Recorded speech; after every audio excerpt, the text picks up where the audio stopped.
when I kick it, yeah, that's the ticket. For the record,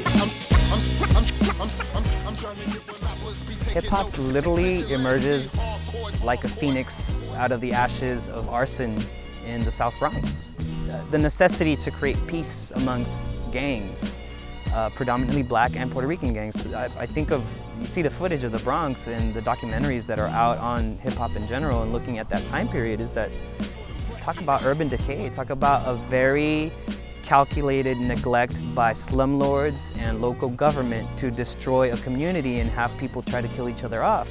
Well, people got hip to it eventually. That's where consciousness comes in. Like, wait a minute, there's something structural happening here.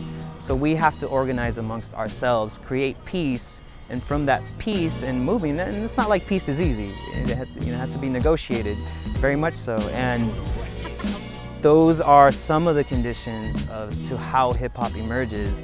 1973, the year hip-hop was born, the year everyone's life in the entire world would change forever over a sound that was created from the streets of the Bronx.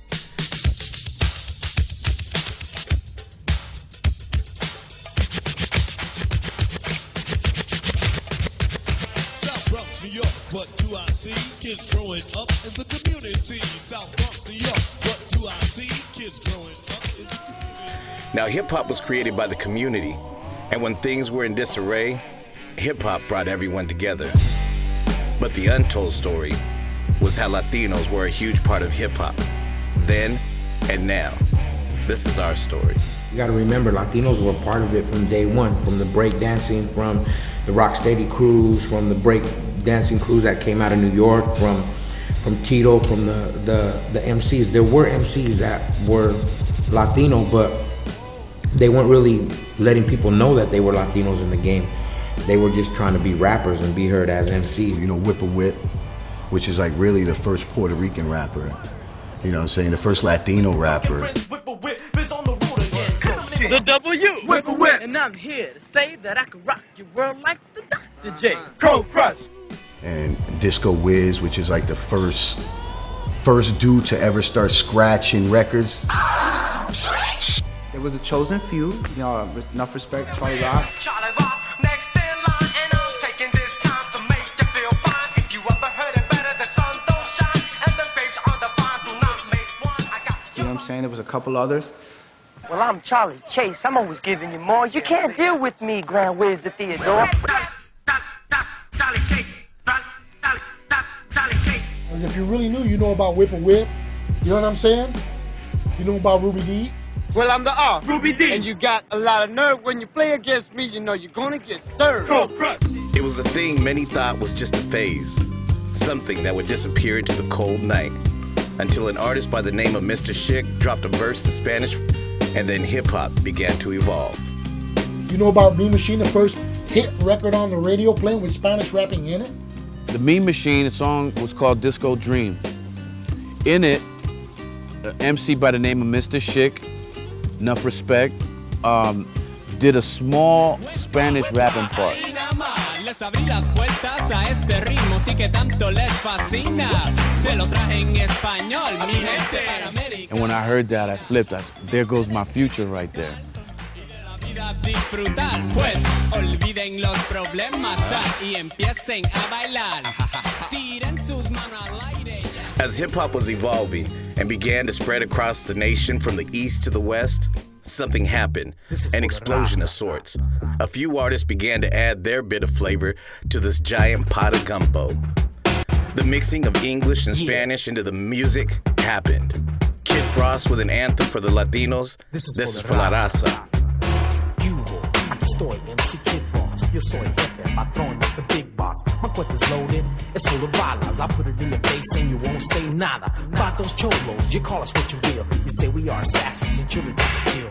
It's in my blood to be an Aztec warrior. Go to any extreme and hold no barriers. Chicano, and I'm brown and proud. And Mellow Man Ace with Mentirosa. Check this out, baby. Tenemos tremendo lío. Last night you didn't go a la casa de tu tío.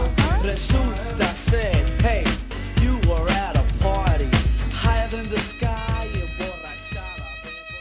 But now a mix of Spanish and English hip-hop was hitting the airwaves. It wasn't a phase. things were about to change dramatically. The Latinos were coming through and were proud to beat their chest and say, here we are. Here is our contribution to hip hop. And if you looked at hip hop, especially in NYC back in that time, there was all sorts of different culture that were, grooving to hip hop. Which, to me, it lends itself to everybody. It's Puerto Ricans and blacks in the projects and in the hood, Right. but, all the Puerto Ricans, we kind of like stuck together, all the blacks, but we still, mingled, and we still, did a lot of music, and it was kind of like a birth of something that no one really knew about. When you first saw your image of your first Latino rapper on the screen, you rooted for him, of course. Latino, you threw it up. I think just the movement, seeing Latino artists like Cypress Hill, the Beatnuts, the Terror Squad in the East Coast, there was, and then you had the whole movement, gave us, it made us believe that we could do it as well, so it made us push harder, you know what I'm saying? Right. And actually try to contribute something to that movement. My name is John Urande. I'm the director of For the Record, the story of Latinos in hip hop. Now, what makes our documentary unique is the fact that we take it back to the beginning. Now, what that means is hip hop has kind of always been one-dimensional, one-sided. But if you actually do your history and you educate yourself on hip hop, you'll realize there was a lot of Latinos that were there laying the foundations for what hip hop is today. From artists and DJs such as Charlie Chase, Disco Wiz, even going to Mr. Schick, who was one of the first artists to actually create a verse in Spanish and put it on a hip hop track. So now you take all that and you go fast forward and you have artists like Kid Frost, Mellow Man Ace, the Beatnuts, Big Pun, and etc. There's so many artists, and all these artists started adding in their own feel, their own bit of spice into hip hop. And that's what hip hop is a mashing of a lot of different beats and sounds. And then you add these lyrics that have a little bit of Latin lingo twist to them, and you add a little bit of a different type of Spanish Latino beat into the hip hop as well. Now you're creating something that's amazing. And that's what Latinos did for hip hop. Now, why would somebody like PBS want this documentary?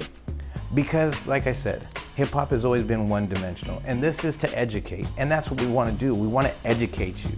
We want to leave you wanting to know more and walk away and you're like, I didn't know that. I didn't know that Latinos had this much influence in how hip hop is today. For the Record, the story of Latinos in hip hop, it needs to happen now.